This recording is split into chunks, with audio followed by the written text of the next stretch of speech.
नमस्कार साथियों, बीपीएससी तैयारी 3.0 बिहार स्पेशल की कक्षा में आपका स्वागत है। आज की कक्षा में हम विज्ञान से कक्षा 7 से पाठ 6 से 11 तक के लिए आपके सारांश लेके आए हैं और यहाँ पे आपको श्वसन यानी कि रेस्पिरेशन, ट्रांसपोर्टेशन, परिवहन, पादप में जनन, गति, विद्युत एवं प्रकाश से महत्वपूर्ण तथ्य आपको यहाँ पे बताए जाएंगे जो एनसीईआरटी से जो है सारांश लिए गए हैं आपके। और इससे पहले हमने पहले पार्ट में 1 से 5 चैप्टर का आपको कराया था सारांश। आते हैं पहले चैप्टर पे। चैप्टर है आपका जीवों में श्वसन, रेस्पिरेशन इन ऑर्गेनिजम्स।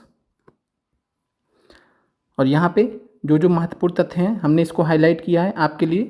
तो पहला तथ्य है कि कोशिका जीव की सबसे छोटी संरचनात्मक और क्रियात्मक इकाई होती है। तो आपने इसको जो है शुरुआत से पढ़ा है कि cell is the smallest structural and functional unit of an organism.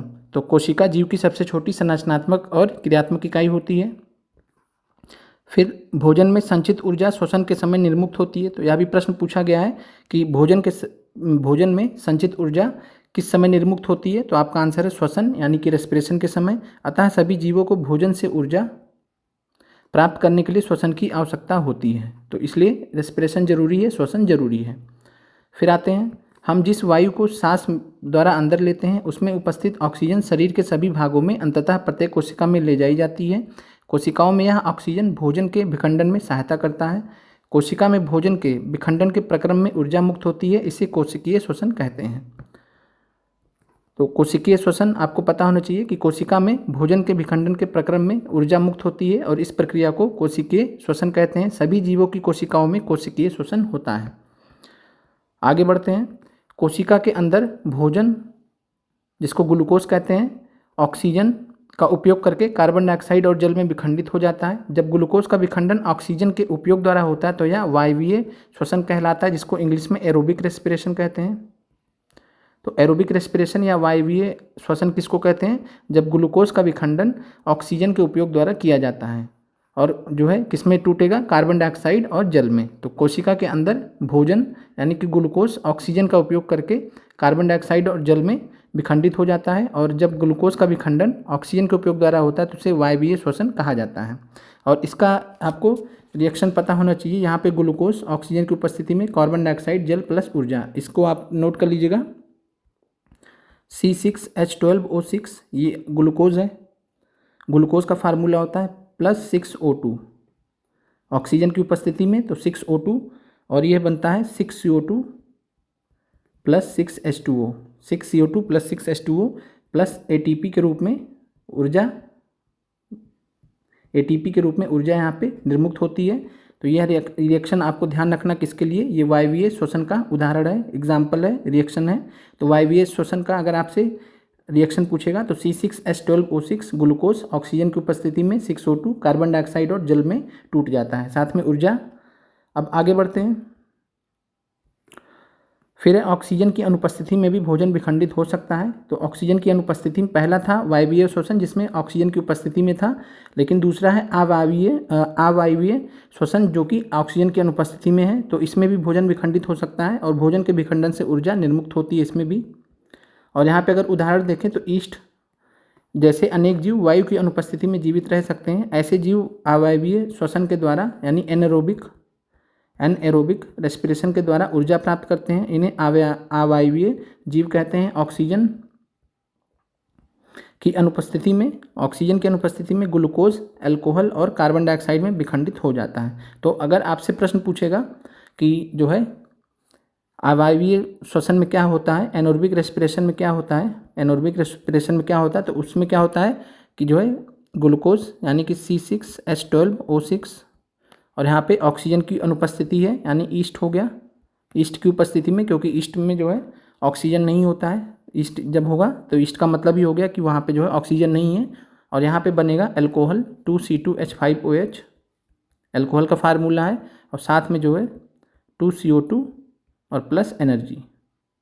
ये आपका रिएक्शन है एनोरबिक रेस्पिरेशन के लिए जब वायु की अनुपस्थिति में जो है यहाँ पे होगा। आगे बढ़ते हैं।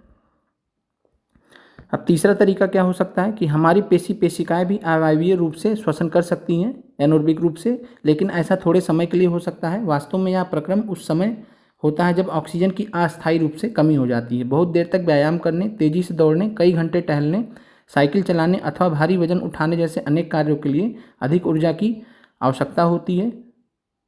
लेकिन ऊर्जा उत्पन्न करने के लिए हमारे शरीर को ऑक्सीजन की आपूर्ति सीमित होती है। ऐसी स्थिति में पेशी कोशिकाएं अवायवीय श्वसन द्वारा ऊर्जा की अतिरिक्त मांग को पूरा करती हैं, एनारोबिक रेस्पिरेशन का यूज़ करती हैं। और यहाँ पे रिएक्शन कैसा होता है, तो यहाँ पे रिएक्शन होता है C6H12O6 ग्लूकोज, और यहाँ टूटता है लैक्टिक अम्ल में। तो ध्यान रखिएगा C3H6O3 और साथ में एनर्जी।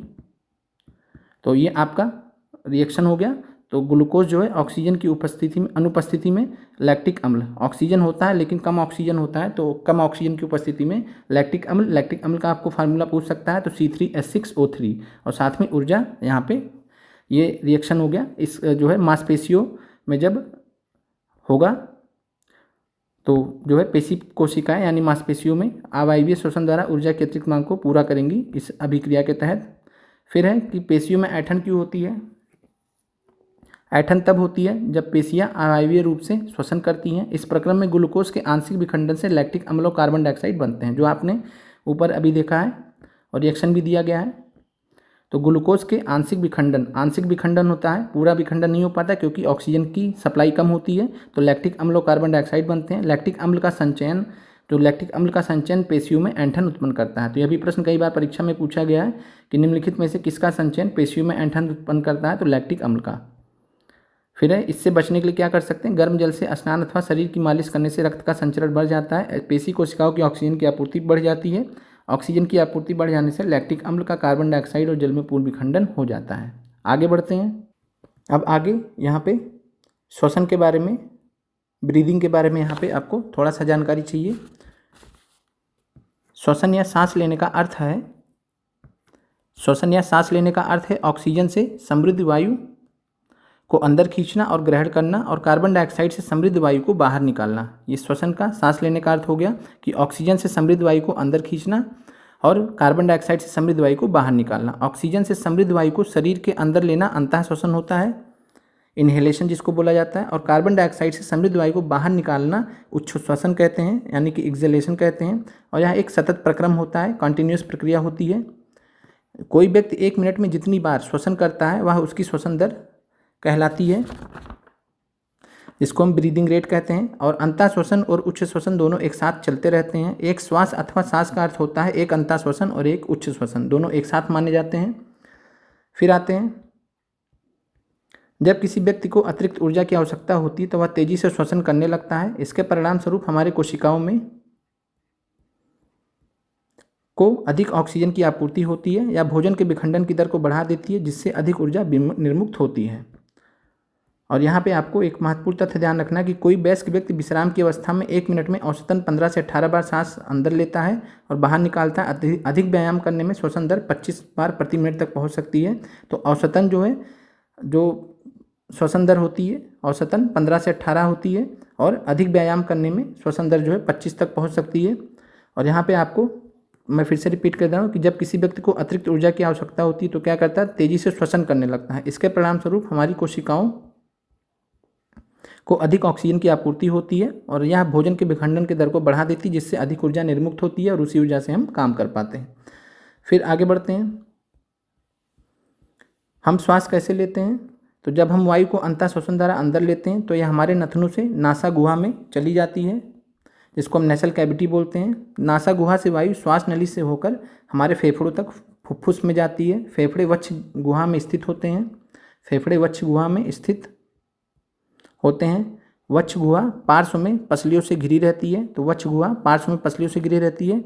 एक बड़ी पेशीय परत जो डायफ्राम मध्यपट कहलाती है वक्ष गुहा को आधार प्रदान करती है। तो ये आपको पता होना चाहिए कि जो है पेशीय परत को क्या कहते हैं जो वक्ष गुहा को आधार प्रदान करती है। तो आंसर है डायफ्राम। फिर श्वसन में डायफ्राम और पसलियों से बने पिंजर की गति सम्मिलित होती है। तो श्वसन में डायफ्राम और पसलियों से बने पिंजर की गति सम्मिलित होती है।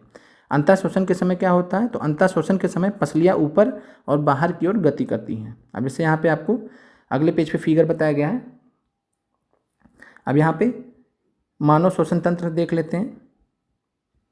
ये नासा गुहा हो गया, नेसल कैविटी, मुख गुहा, फिर एक ग्रसनी श्वास नली, फेफड़ा, पसलियाँ और इधर डायफ्राम, इधर डायफ्राम हो गया। अंतःश्वसन के समय क्या होता है, तो पसलियाँ ऊपर और बाहर की ओर गति करती हैं और डायफ्राम नीचे की ओर जाता है, और यह गति हमारी वक्ष गुहा के आयतन को बढ़ा देती है और वायु फेफड़े में आ जाती है। फेफड़े वायु से भर जाते हैं। उच्च श्वसन के समय पसलियाँ नीचे और अंदर की ओर आ जाती हैं, जबकि डायफ्राम ऊपर की ओर और पूर्व स्थिति में आ जाता है। तो यह प्रश्न आपका टीआरई में पूछा गया था, हालांकि टीजीटी साइंस में पूछा गया था। तो इससे उच्च वक्ष गुहा का आयतन कम हो जाता है, इससे वायु फेफड़ों से बाहर धकेल दी जाती है। तो फिर से समझ लीजिए कि जब अंतःश्वसन की बात होगी तो अंतःश्वसन के समय पसलियाँ ऊपर की ओर या बाहर की ओर गति करती हैं और डायफ्राम नीचे की ओर जाता है, और यह गति हमारे वक्ष गुहा के आयतन को बढ़ा देती हैं और वायु फेफड़े में आ जाती है। फेफड़े वायु से भर जाते हैं। इसके विपरीत उच्च श्वसन में क्या होता है, एक्सहेलेशन के समय क्या होता है, पसलियाँ नीचे और अंदर की ओर आ जाती हैं, जबकि डायफ्राम ऊपर की ओर अपनी पूर्व स्थिति में आ जाता है। इससे वक्ष गुहा का आयतन कम हो जाएगा, इस कारण वायु फेफड़े से बाहर धकेल दी जाती है। अब यहाँ पे आपको अंतःश्वसन और उच्च श्वसन दोनों का जो है सिचुएशन बताया गया है कि वायु अंदर जाती है, पसलियाँ बाहर की ओर गति करती हैं, डायफ्राम नीचे की ओर गति करता है अंतःश्वसन में। फिर उच्च श्वसन में डायफ्राम पूर्व स्थिति में वापस आ जाता है, पसलियाँ अंदर की ओर गति करती हैं, वायु बाहर की ओर धकेल दी जाती है। आगे बढ़ते हैं। अब यहाँ पे एक महत्वपूर्ण तथ्य आपको ध्यान रखना है, अंतःश्वसित और उच्छ्वसित वायु में ऑक्सीजन और कार्बन डाइऑक्साइड का प्रतिशत कितना होता है। तो अंतःश्वसित वायु जिसको हम इनहेल करते हैं, उच्छ्वसित वायु जिसको हम एक्सहेल यानी बाहर निकाल देते हैं। तो अंतःश्वसित वायु में 21% ऑक्सीजन होता है और 0.04% कार्बन डाइऑक्साइड होता है जो हम इनहेल करते हैं। आप इसको सिंपल से समझ सकते हैं कि जो वायुमंडल में मौजूद होता है उसी को हम इनहेल करते हैं। तो 21% ऑक्सीजन आपको पता है और 0.04% कार्बन डाइऑक्साइड। दूसरा क्या है, उच्च श्वसित वायु जितना हम बाहर निकालते हैं। तो जाहिर सी बात है जितना ऑक्सीजन हम लेते हैं सारा तो बाहर नहीं निकाल देंगे, तो 16.4% ऑक्सीजन हम बाहर निकाल देते हैं, और साथ में आपको पता है कि हम क्या करते हैं, कार्बन डाइऑक्साइड को भी बाहर निकालते हैं। तो कार्बन डाइऑक्साइड जो है 4.4%, यानी ज़्यादा कार्बन डाइऑक्साइड बाहर निकलेगा जब एक्सहेल करेंगे। तो ये ध्यान रखिएगा दोनों फैक्ट। अंतःश्वसित वायु में 21% ऑक्सीजन और 0.04% कार्बन डाइऑक्साइड इनहेल करेंगे। उच्छ्वसित वायु में 16.4% ऑक्सीजन बाहर निकालेंगे और 4.4% कार्बन डाइऑक्साइड बाहर निकालेंगे। अब आते हैं अन्य जंतु में श्वसन, और यहाँ पे बहुत ही महत्वपूर्ण यहाँ पे चीज़ आपको बताई गई है कॉकरोच के बारे में, और यहाँ से आपसे प्रश्न पूछा जा सकता है, बहुत ही महत्वपूर्ण है। कॉकरोच जिसको अर्थ जो है कॉकरोच की बात करें तो कॉकरोच के शरीर के पार्श्व भाग में छोटे छोटे छिद्र होते हैं, और अन्य कीटों के शरीर में भी इस प्रकार के छिद्र पाए जाते हैं, और इन छिद्र को श्वास रंध्र कहते हैं। तो श्वास रंध्र ध्यान रखिएगा, स्पाइरेकल्स बोलते हैं इंग्लिश में, स्पाइरेकल्स इंग्लिश भी आपको पता होनी चाहिए। तो स्पाइरेकल्स यानी कि श्वास रंध्र, और इनकी मदद से ये सांस लेते हैं। तो कॉकरोच के शरीर में जो पार्श्व भाग में छोटे छोटे छिद्र होते हैं जिनको हम स्पाइरेकल्स या श्वास रंध्र कहते हैं, इन्हीं की मदद से कॉकरोच सांस लेते हैं, श्वसन करते हैं। फिर दूसरा है आपको कीटों में गैस का विनिमय के लिए वायु नालियों का जाल बिछा होता है जो श्वास प्रणाल या वातक कहलाते हैं। तो ये भी आपको पता होना चाहिए कि जो कीट होते हैं, इंसेक्ट्स होते हैं, कीटों में गैस के विनिमय के लिए वायु नालियों का जाल बिछा होता है जो श्वास प्रणाल या वातक कहते हैं, जिनको इंग्लिश में ट्रैकिया बोलते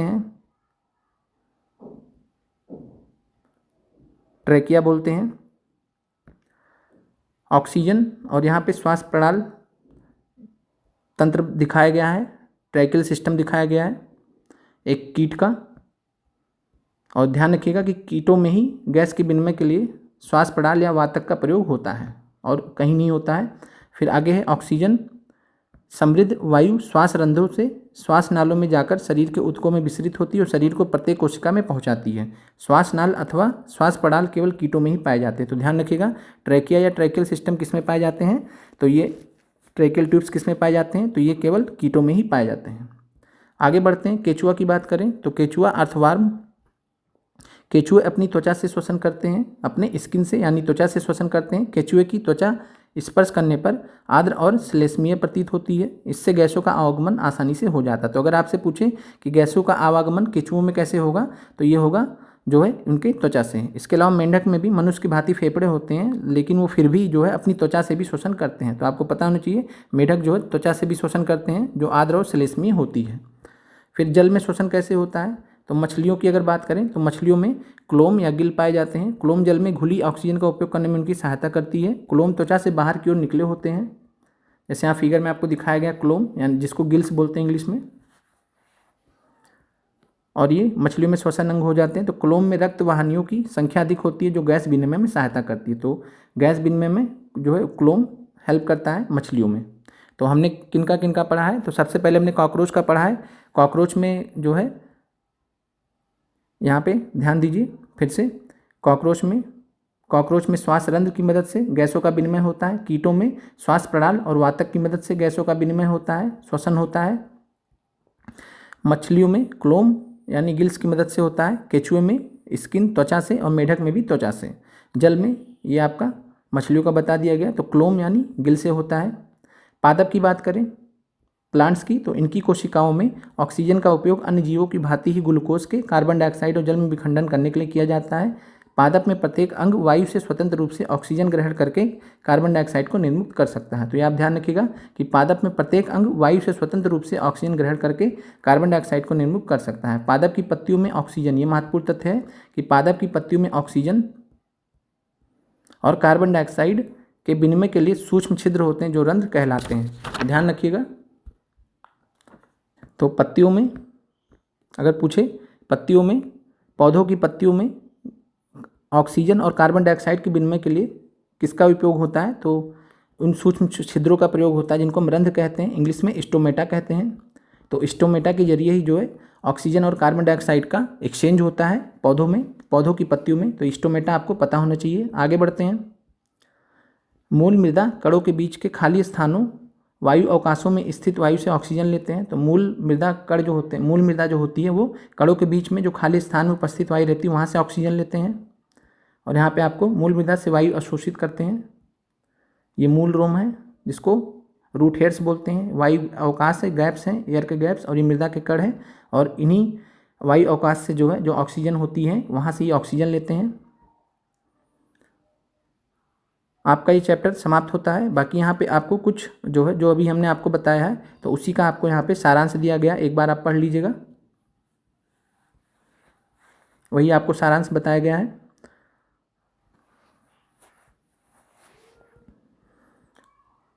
फिर यहाँ पे प्रश्न है, तिलचट्टों के शरीर में वायु प्रवेश करती है, तो आंसर हो जाएगा उनके श्वास रंध्रों द्वारा। आगे बढ़ते हैं।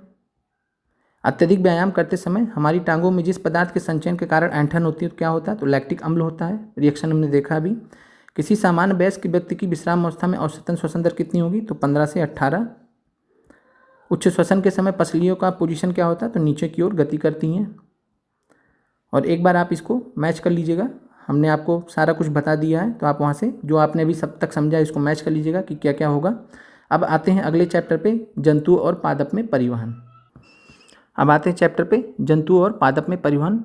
और यहाँ पे है कि हृदय और रक्त वाहिनियाँ संयुक्त रूप से हमारे शरीर का परिसंचरण तंत्र बनाती हैं। तो जो सर्कुलेटरी सिस्टम होता है हमारे बॉडी का परिसंचरण तंत्र, ये किससे किससे मिलकर बनता है, तो ये हार्ट और ब्लड वेसल से, हृदय और रक्त वाहिनियाँ मिलकर बनाती हैं। परिसंचरण तंत्र की बात करें तो परिसंचरण तंत्र में पहले हम रक्त के बारे में पढ़ेंगे। तो रक्त के बारे में, ब्लड क्या होता है, तो रक्त वह तरल पदार्थ या द्रव है जो रक्त वाहिनियों में प्रवाहित होता है। यह पाचित भोजन को क्षुद्रांत छोटी आंत से शरीर के अन्य भागों तक ले जाता है। यहाँ से आप रक्त के क्या फंक्शंस होते हैं, क्या प्रकार होते हैं, वो आप यहाँ पे समझेंगे। रक्त का पहला कार्य क्या हो गया कि पाचित भोजन को क्षुद्रांत यानी कि छोटी आंत से शरीर के अन्य भागों तक ले जाता है। फिर दूसरा काम क्या है, फेफड़ों से ऑक्सीजन को भी रक्त ही शरीर की कोशिकाओं तक ले जाता है। तो फेफड़ों से ऑक्सीजन को भी रक्त ही शरीर की कोशिकाओं तक ले जाता है। तीसरा क्या है, रक्त शरीर में से अपशिष्ट पदार्थों को बाहर निकालने के लिए उनका परिवहन भी करता है। तो 3 फंक्शंस आपको पता होनी चाहिए, बहुत ही महत्वपूर्ण है। आगे बढ़ते हैं। रक्त एक तरल से बना है जिसे प्लाज्मा कहते हैं। ये 6 से 8 का अगर आपने 15 मार्च वाला पेपर का एनालिसिस देखा होगा तो वहाँ पे प्रश्न पूछा गया था कि रक्त एक तरल से बना है जिसको हम प्लाज्मा कहते हैं। और ये शायद जो है ये पूछा गया था जीएस पार्ट सेकंड में। तो जीएस पार्ट सेकंड वाला जब हमने आपको कराया होगा तो वहाँ पे ये प्रश्न मिलेगा। तो रक्त एक तरल से बना जिसे हम प्लाज्मा कहते हैं, जिसमें विभिन्न प्रकार की कोशिकाएं निलंबित होती हैं। रक्त में एक प्रकार की कोशिकाएं होती हैं जिनको हम लाल रक्त कोशिकाएं कहते हैं। लाल रक्त कोशिकाएं कहते हैं जिनमें एक लाल वर्णक होता है जिसे हीमोग्लोबिन कहते हैं। तो ध्यान रखिएगा, हीमोग्लोबिन किस में पाया जाता है, रेड ब्लड सेल्स में, आरबीसी में पाया जाता है। और इसके अलावा आरबीसी के लिए आपको एक वर्ड यूज़ ध्यान रखना है, एरिथ्रोसाइट्स। एरिथ्रोसाइट्स, तो ये कई बार आपसे पूछ लेता है कि एरिथ्रोसाइट्स किसका प्रकार है, तो एरिथ्रोसाइट्स जो है आरबीसी का प्रकार है, रेड ब्लड सेल्स का, तो ध्यान रखिएगा। और हीमोग्लोबिन क्या करती है, तो ऑक्सीजन को अपने साथ संयुक्त करके, ऑक्सीजन को अपने साथ में जोड़ करके, संयुक्त करके शरीर के सभी अंगों में अंततः सभी कोशिकाओं तक परिवहन करती है। इसके अलावा हीमोग्लोबिन की जब कमी होती है तो शरीर की सभी कोशिकाओं को कुशलतापूर्वक ऑक्सीजन प्रदान करना कठिन हो जाता है। हीमोग्लोबिन की उपस्थिति के कारण ही रक्त का रंग लाल होता है, तो ये भी आपको पता है कि हीमोग्लोबिन की उपस्थिति के कारण ही रक्त का रंग लाल होता है।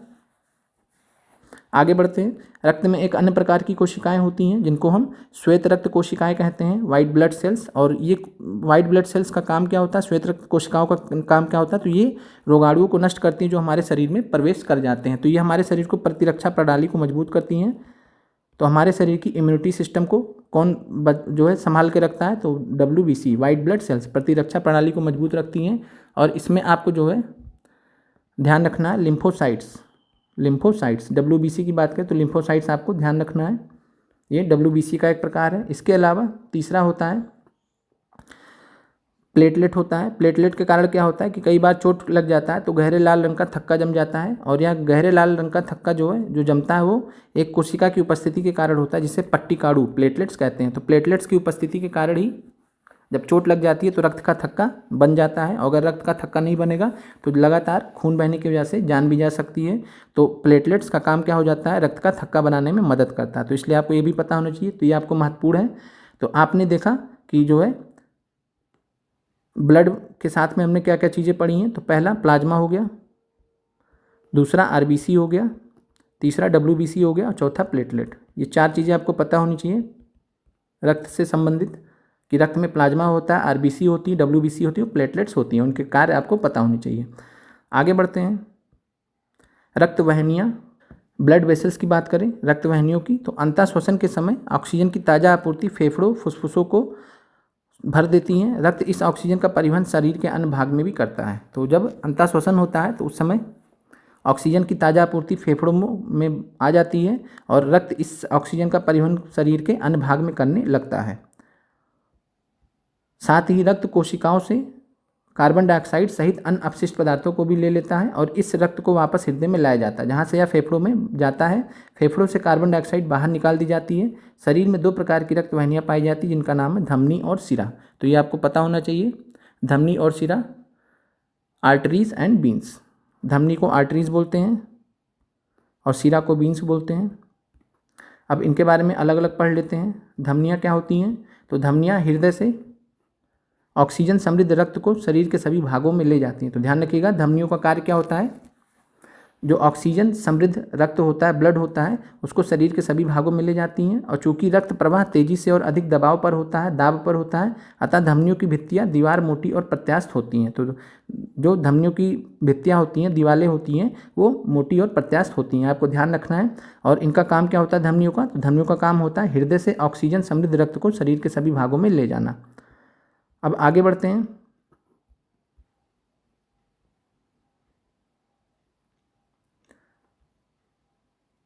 और यहाँ पे आपको स्पंदन दर के बारे में बताया गया। प्रति मिनट स्पंदों की संख्या स्पंदन दर कहलाती है। विश्राम की अवस्था में किसी स्वस्थ व्यक्ति की स्पंदन दर सामान्यतः 72 से 80 स्पंदन पर मिनट हो सकती है। तो हार्ट बीट की बात कर रहे हैं, और ये आपको पता भी है कि जो नॉर्मल हार्ट बीट्स होते हैं वो कितने होते हैं, तो ये होते हैं तो 72 से 80 के बीच में होते हैं। आगे बढ़ते हैं।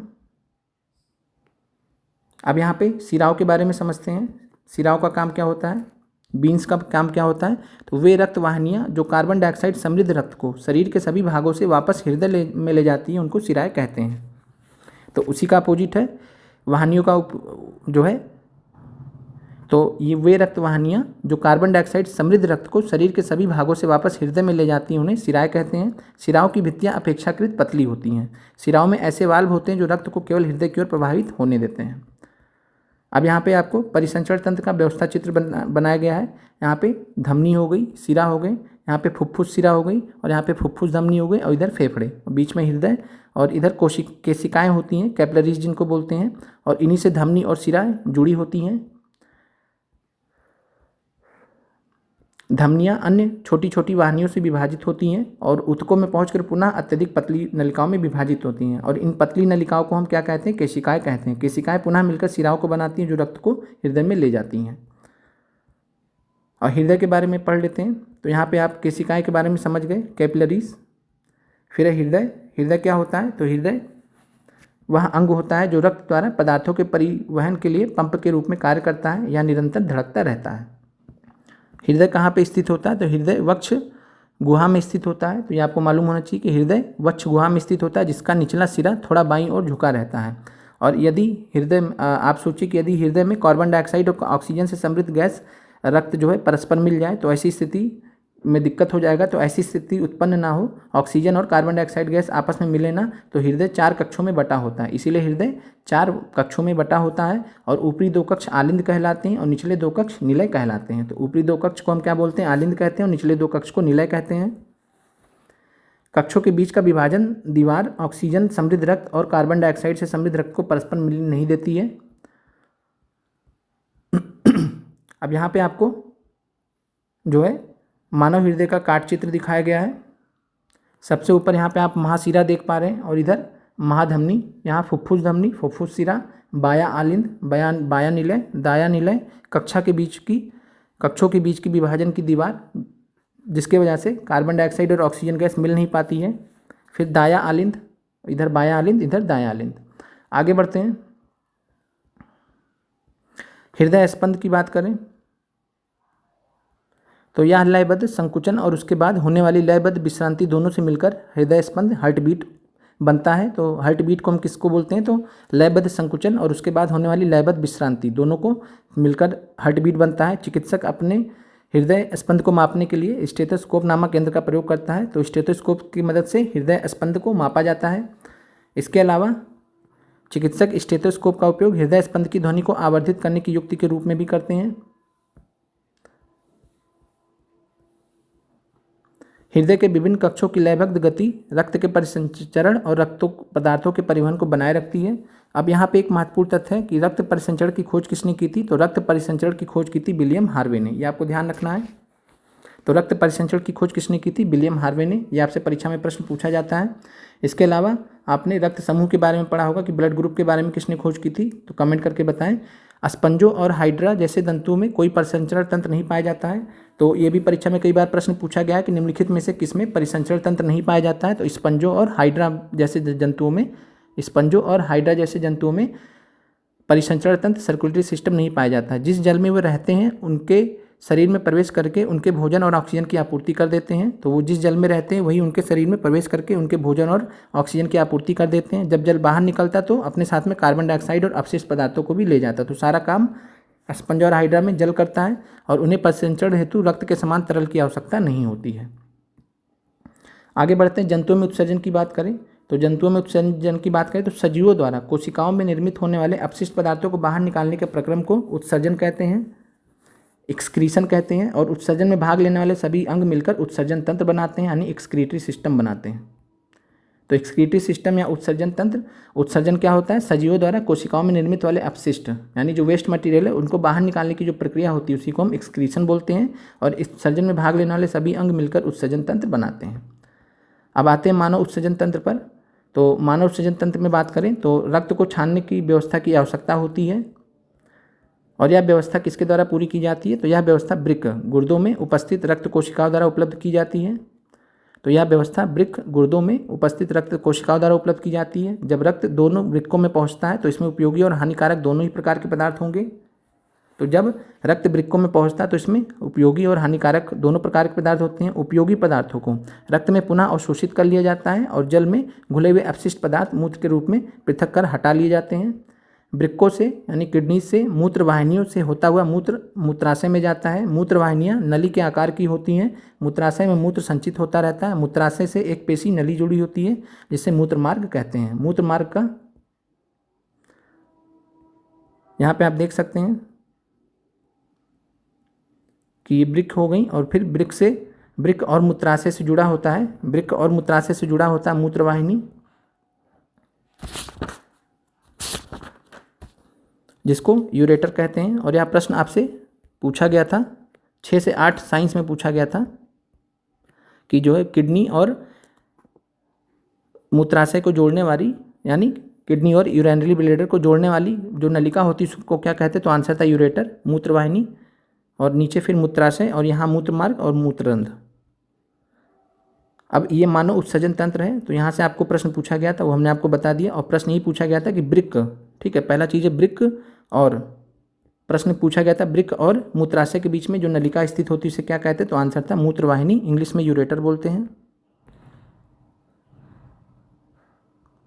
आगे बढ़ते हैं।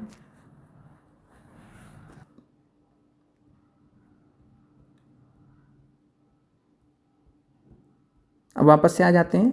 तो वृक्कों से मूत्र वाहिनियों से होता हुआ मूत्राशय में जाता है, और मूत्राशय से एक पेशी नली जुड़ी थी जिसे मूत्रमार्ग कहते हैं। मूत्रमार्ग का दूसरा सिरा खुला होता है जिसे मूत्ररंध्र कहते हैं, जिससे मूत्र शरीर से बाहर निकाल दिया जाता है। वृक्क, मूत्रवाहिनियाँ, मूत्राशय और मूत्रमार्ग सम्मिलित रूप से उत्सर्जन तंत्र बनाते हैं। कोई वयस्क व्यक्ति सामान्य रूप से 24 घंटे में 1 से 1.8 लीटर मूत्र करता है। मूत्र में 95% जल होता है, 2.5% यूरिया और 2.5% अन्य अपशिष्ट उत्पाद होते हैं। ये आपसे प्रश्न पूछा जा सकता है, तो ध्यान रखिएगा। अब पसीने की बात करें तो पसीना जो स्वेद आता है उसमें जल और लवण, मिनरल्स दोनों होते हैं। और ऐसा क्यों होता है, तो जैसे आप घड़ों को देखा होगा, तो घड़ों में जो पानी पीते हैं तो उनमें छिद्रों से रिसकर पानी उनकी बाहरी सतह पर आ जाता है, और जब यह पानी वाष्पित होता है तो घड़ों में बचा शेष पानी ठंडा हो जाता है। ठीक इसी प्रकार पसीना भी हमारे शरीर को ठंडा बनाए रखने के लिए सहायता करता है। तो यह भी प्रश्न आपसे पूछा गया है कि पसीने का काम क्या होता है, तो पसीने का काम होता है हमारे शरीर के तापमान को बनाए रखना, ठंडा रखना। फिर अगर वृक्क मान लीजिए अक्रिय हो जाए, अगर किडनी फेल हो जाए, किडनी काम न करने लगे, तो रक्त में अपशिष्ट पदार्थों की मात्रा बढ़ जाती है, और कृत्रिम वृक्क द्वारा, आर्टिफिशियल किडनी द्वारा रक्त को नियमित रूप से छानकर उससे अपशिष्ट पदार्थों को हटा दिया जाता है। तो और इसको जो करने की विधि होती है, रक्त के छनन की विधि को क्या कहते हैं, अपोहन, डायलिसिस कहते हैं। डायलिसिस के माध्यम से ही जो है, डायलिसिस को आर्टिफिशियल किडनीज भी बोला जाता है, और इसके माध्यम से जो है कृत्रिम वृक्क द्वारा रक्त को नियमित रूप से छान दिया जाता है, अपशिष्ट पदार्थों को हटा दिया जाता है। तो जो मरीज होता है उसके जीवन काल थोड़ा बढ़ जाता है। तो रक्त के छनन की विधि को डायलिसिस, अपोहन कहते हैं। आगे बढ़ते हैं। अब यहाँ पे ध्यान से देखिए, मछली जैसे जलीय जंतु कोशिका के अपशिष्ट उत्पादों को अमोनिया के रूप में उत्सर्जित करते हैं। तो जैसे मानव का उत्सर्जित अपशिष्ट पदार्थ यूरिया होता है, मानव का उत्सर्जित अपशिष्ट पदार्थ में यूरिया महत्वपूर्ण होता है, तो वैसे ही मछली जैसे जलीय जंतु कोशिका के अपशिष्ट उत्पाद को अमोनिया के रूप में उत्सर्जित करते हैं। तो ध्यान रखिएगा, अमोनिया NH3। इसके अलावा पक्षी, छिपकली, सर्प जैसे कुछ जंतु अपने शरीर से अपशिष्ट पदार्थों का उत्सर्जन अर्धघन सेमी सॉलिड पदार्थ के रूप में करते हैं, जो मुख्यतः श्वेत रंग का यौगिक होता है, जिसको यूरिक अम्ल बोलते हैं। तो पक्षी, छिपकली, सर्प जैसे जो जंतु होते हैं वो अपशिष्ट पदार्थों का उत्सर्जन यूरिक अम्ल के माध्यम से करते हैं, यूरिक एसिड के माध्यम से करते हैं। तो यूरिक एसिड जो है हो गया पक्षी, छिपकली, सर्प में। मछली में अमोनिया अपशिष्ट पदार्थ में जाएगा, और मानव में जो है अपशिष्ट पदार्थ में यूरिया प्रमुख है। फिर है पादपों में जो है पदार्थों का परिवहन कैसे होता है, तो पादपों में पदार्थों का जो परिवहन होता है, पादप मूलों द्वारा यानी जड़ों द्वारा जल और खनिजों को अवशोषित करते हैं। मूलों में मूल रोम होते हैं, रूट हेयर्स। मूल रोम जल में घुले हुए खनिज, पोषक पदार्थों और जल के अंतर्ग्रहण के मूल के सतह के क्षेत्रफल को बढ़ा देते हैं। तो ये भी आपको मालूम होना चाहिए कि जो मूल रोम होते हैं जल में घुले हुए खनिज, पोषक पदार्थों और जल के अंतर्ग्रहण के लिए मूल के सतह क्षेत्रफल को बढ़ा देते हैं। मूल रोम मृदा कणों के बीच उपस्थित जल के संपर्क में रहते हैं। अब आते हैं, पादपों में मृदा से जल और पोषक तत्वों के परिवहन के लिए पाइप जैसी वाहिकाएं होती हैं। वाहिकाएं विशेष कोशिकाओं की बनी होती हैं जो संवहन ऊतक बनाती हैं। तो ये आपको मालूम होना चाहिए। पादपों में मृदा से जल और पोषक तत्वों के परिवहन के लिए पाइप जैसी वाहिकाएं होती हैं। वाहिकाएं विशेष कोशिकाओं से बनी होती हैं जो संवहन ऊतक बनाती हैं। इनको वैस्कुलर टिश्यूज बोलते हैं, वैस्कुलर टिश्यूज बोलते हैं। और ऊतक किसको बोलते हैं, टिश्यू? तो कोशिकाओं का समूह होता है जो किसी जीव में किसी विशेष कार्य को संपादित कर रहा होता है। अब आते हैं जाइलम और फोलम के कार्य को समझ लेते हैं। तो जाइलम क्या करता है, तो जल और पोषक तत्वों के परिवहन के लिए पादप में जो संवहन ऊतक होता है उसे हम जाइलम कहते हैं। तो आपने यूपीएससी से लेकर स्टेट पीसीएस से लेकर बीपीएससी तक में ये प्रश्न पूछे गए हैं कि जो है जल और पोषक तत्वों का परिवहन किसके द्वारा होता है, किस संवहन ऊतक के द्वारा होता है, तो उसे हम जाइलम कहते हैं, जाइलम कहते हैं। और जाइलम से जल हमने बहुत पहले से याद कर रखा है, तो जाइलम से जल हमने याद रखा है। फिर जाइलम चैनलों का सतत जाल बनाता है, मूलों को तने और शाखाओं के माध्यम से पत्तियों से जोड़ता है और इस प्रकार बनातंत्र पूरे पादप में जल का परिवहन करता है। फिर आते हैं भोजन का संश्लेषण होता है पत्तियों द्वारा। फिर भोजन को पादप के सभी भागों में ले जाया जाता है। ये किसके द्वारा होता है? तो यह कार्य एक संवहन ऊतक द्वारा किया जाता है। तो भोजन को पादप के सभी भागों में जिस संवहन ऊतक द्वारा ले जाया जाता है उसको हम फ्लोएम कहते हैं। फ्लोएम कहते हैं इंग्लिश, और पोषवाह भी कहते हैं। तो फ्लोएम या पोषवाह ध्यान रखिएगा भोजन के जो है ट्रांसपोर्टेशन के लिए। आगे बढ़ते हैं। वाष्पोत्सर्जन के बारे में महत्वपूर्ण तथ्य यहाँ पे आपको ध्यान रखना है, ट्रांसपीरेशन जिसको बोलते हैं। तो पहला पॉइंट है कि पादप मृदा से खनिज पोषक तत्व और जल अवशोषित करते हैं। पत्तियों की सतह पर उपस्थित रंध्रों से वाष्पोत्सर्जन के प्रक्रम द्वारा जल वाष्पित हो जाता है। तो पत्तियों की सतह पर जो उपस्थित होते हैं जिनको हम स्टोमेटा बोलते हैं, इंग्लिश में रंध्र बोलते हैं, तो पत्तियों की सतह पर उपस्थित स्टोमेटा या रंध्र से वाष्पोत्सर्जन के प्रक्रम द्वारा जल वाष्पित हो जाता है। यह प्रश्न आपसे कई बार पूछा गया है कि पत्तियों में वाष्पोत्सर्जन किसके द्वारा होता है? तो स्टोमेटा के द्वारा होता है। पत्तियों से जल के वाष्पन से चूसण अभिकर्षण खिंचाव विकसित हो जाता है। विशाल वृक्षों में बहुत अधिक ऊंचाई तक जल का अभिकर्षण खिंचाव इसी प्रकार होता है। तो यह जो वाष्पोत्सर्जन की प्रक्रिया होती है यहाँ पे जिससे जल वाष्पित होता जाता है, तो पत्तियों से जल के वाष्पन के कारण जो है एक खिंचाव सक्शन पुल क्रिएट हो जाता है और इसके कारण जो है विशाल वृक्षों में अधिक ऊंचाई तक जल का अभिकर्षण खिंचाव होता रहता है। यानी अगर 30 मीटर लंबा वृक्ष भी है तो वहाँ तक भी जो है जल पहुँच जाता है किसके माध्यम से? वाष्पोत्सर्जन की प्रक्रिया के माध्यम से। और वाष्पोत्सर्जन ट्रांसपीरेशन पादप को ठंडा रखने में भी सहायता करता है। तो ये भी आप ध्यान रखिएगा। अब आपका यहाँ पे सारांश दिया गया, एक बार इसको आप पढ़ लीजिएगा। बाकी आपको सब बता ही दिया गया जो महत्वपूर्ण तथ्य हैं। एक बार आप इसको रिपीट कर लीजिएगा, रिवाइज कर लीजिएगा। अब यहाँ पे आपको मिलाने के लिए दिया गया। तो रंध्र स्टोमेटा का काम क्या होता है? वाष्पोत्सर्जन में। जाइलम जल का परिवहन। मूल रोम जल का अवशोषण करता है। फ्लोएम क्या करता है? भोजन का परिवहन। तो भोजन का परिवहन फ्लोएम हो गया। आगे बोलते हैं। आप लोग इसको करने का प्रयास कीजिएगा। सब कुछ जो है डिस्कस कर लिया गया है। फिर पादपों में जल का परिवहन होता है। तो पादपों में जल का परिवहन जाइलम के द्वारा होता है। मूलों द्वारा जल के अवशोषण दर की जब बढ़ाया जाता है तो मूलों द्वारा जल के अवशोषण की दर को बढ़ाया जा सकता है। तो इसमें ऑप्शन यहाँ पे जो है पेज मिस हो गया। तो ऑप्शन थर्ड था इसमें कि पंखे की छाया में रखकर फ़ैन वगैरह चलाकर, अगर फ़ैन चला देते हैं तो जो है जल के अवशोषण की दर को बढ़ाया जा सकता है। आगे बढ़ते हैं अगले चैप्टर पे, पादप में जनन पे। पादप में जनन में आते हैं और यहाँ पे जनन की विधियों में आपको पहला चीज़ बताया गया है वेजिटेटिव पार्ट्स के बारे में, जिनको हम कायिक अंग बोलते हैं। कायिक अंग यानी वेजिटेटिव पार्ट्स। वेजिटेटिव पार्ट्स तो ये क्या होता है? तो अधिकांश पादपों में मूल, तना और पत्तियां होती हैं। ये पादप के कायिक अंग कहलाते हैं। तो ध्यान रखिएगा कायिक अंग पादप के कौन कौन से होते हैं? तो मूल, तना और पत्तियां।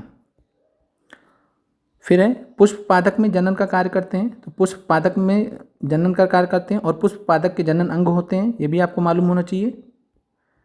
फिर पादप अनेक विधियों द्वारा अपनी संतति उत्पन्न करते हैं। इसमें जनन दो प्रकार का होता है। तो पादपों में जनन दो प्रकार से होता है। पहला है अलैंगिक जनन, दूसरा है लैंगिक जनन। अलैंगिक जनन क्या होता है? Asexual reproduction. तो जो है अलैंगिक जनन में पादप बिना बीजों के ही नए पादप को उत्पन्न करते हैं, जबकि लैंगिक जनन में एक नए पादप बीजों से प्राप्त होते हैं। अलैंगिक जनन में अगर देखेंगे तो पहला है कायिक प्रवर्धन। कुछ उदाहरण है कायिक प्रवर्धन, जिसको वेजिटेटिव प्रोपोगेशन बोला जाता है। वेजिटेटिव प्रोपोगेशन बोला जाता है। और कायिक प्रवर्धन अलैंगिक जनन का एक प्रकार है जिसमें पादप के मूल, तने, पत्ती अथवा कली जैसे किसी कायिक अंग द्वारा नया पादप प्राप्त किया जाता है। जनन पादप के कायिक भागों से होता है अतः कायिक प्रवर्धन कहलाता है। आगे बढ़ते हैं।